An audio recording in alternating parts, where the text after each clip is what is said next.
Banking, the greatest scam on earth. Thomas Jefferson said, "I believe that banking institutions are more dangerous to our liberties than standing armies. If the American people ever allow private banks to control the issue of their currency, the banks will deprive the people of all property until their children wake up homeless on the continent their fathers conquered." Jefferson's warning is already here. 40 million Americans are living on food stamps. Millions more are now homeless, living in tents, all because of one institution, the Federal Reserve System. The Federal Reserve is a group of private bankers who have stolen the money creation process from the American people. Most people still believe the Fed is an agency of the government working in our best interests. It is not. There is no greater form of evil in the world today, so let's explore the banking scam. None of us have ever been taught anything about money. The reason is to prevent us from learning the truth that money is a trick and money is a trap. When solving any crime, there's a universal truth: follow the money, but with the banking scam, follow it backwards. Where does money come from? The world's money supply is always growing. Where does all the new money keep coming from? Money comes from privately controlled global banks like the Federal Reserve System. They create money every day, which increases the world's money supply. Because all banks are either owned or controlled by private bankers, the real question is, how do private bankers create new money? And the answer is they create it out of thin air. Bankers create money out of nothing. They make it up. It is a fiction. Wow. Godlike power to create something of value out of nothing. A stroke of a keyboard and money is created. In fact, only 3% of the world's money is even in the form of bills and coins, which means 97% of all money in the world is just numbers typed on a computer screen. This is part one of the banking scam. Money is created out of nothing. The second part of the scam is this phony money is issued as debt. What is debt exactly? Well, when you consider we work our whole lives to pay it off, you could say debt is slavery. But whose debt is this phony money? It's our debt, all of it. It's our debt when we use credit cards, we get student loans, borrow money for mortgages, all bank borrowing. And it's our debt again when the government borrows, which is each and every day. In today's world, money is debt and debt is money, and don't forget the interest charges. Money equals debt and debt equals slavery, therefore money equals slavery. Our monetary system is a carefully concealed system of slavery. Why? Because our government can create the same money for free with no interest charges, just like they used to, as the Founding Fathers designed it inside the United States Constitution for our protection against private bankers. The third part of the banking scam is very evil. When bankers create money from nothing and issue it as debt, they only create the principal portion of the debt. They do not create the money for the future interest payments. There is not enough money in existence for all of us to make our interest payments. In fact, our money creation system is even mathematically impossible. Money issued by the banks, principal debt, does not equal the money demanded back to the banks, principal plus interest. We are forced to play a game of musical chairs to see who can make their debt repayments. This guarantees a world of bankruptcy, competition, and scarcity of money. For example, we go to the bank to borrow money for a house, let's say $100,000. The moment we sign the loan document, the bank creates the money out of thin air. A $100,000 debit gets registered for us and a $100,000 secured credit for them. Then one of two things happens. Either we give the bank 30 years of labor making house payments totaling $300,000 for the original $100,000 we borrowed, or the bank takes our house.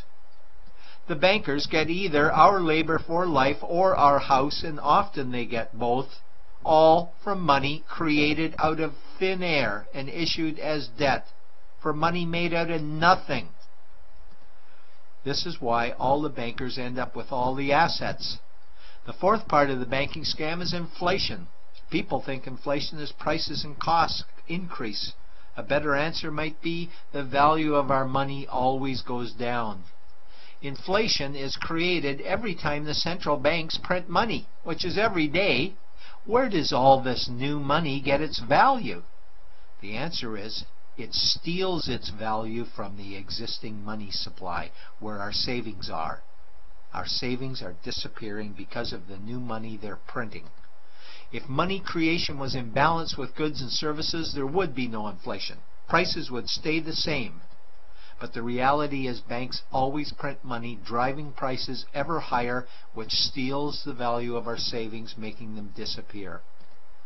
Since the private bankers created the private Federal Reserve in 1913, the United States dollar has lost 97 cents in purchasing power. An item in 1913 that cost $100 in 2011 cost $2,230, a price increase of 2,130%. This is the banking scam. 4 parts. Private bankers create money out of nothing and charge interest on it. There is no money created for the future interest payments, and inflation steals our savings every day. In order for the banking scam to be pulled over our eyes, the bankers need help from the likes of paid-for politicians and appointed civil servants, military-industrial complex, mainstream media, multinational corporations, and the bankers' good buddies. For example, what do our banker-controlled television networks say about criminal bankers? "Oh, bankers are our saviors. Chairman is Man of the Year. He saved the world. Bankers really do deserve their bonuses. They're so smart." And what do our banker-owned G20 politicians say we need to do? That we must save our banking system, and now we need austerity measures, like increasing existing taxes and bringing in new taxes, cutting our social programs, including education and health care, stealing from our pension plans while increasing the retirement age, keeping us working for more years at lower wages while placing our children and grandchildren in debt and servitude for their future lives. We are being lied to that we must go deeper in debt for bailouts, stimulus packages, quantitative easing, saving the too-big-to-fail banks, credit easing, currency interventions, all names that mean the same thing: more debt to us. Is it not strange that the solution to too much debt is always more debt to us? And where is all this money going? It's going to the banks and to the bankers. They are stealing our money right now. 0.1% of the world's population owns 2/3 of the world's wealth. This means that 99.99% of the world's population own less than 1/3 of the wealth, a decreasing amount because these guys are stealing it. We desperately need to wake up to the banking scam. It is time for change. To retake control of our money system, we must stop supporting the banking scam. Lincoln said the government should create all the currency and credit needed to satisfy the spending power of government and the buying power of consumers. Money will cease to be master and will then become servant of humanity.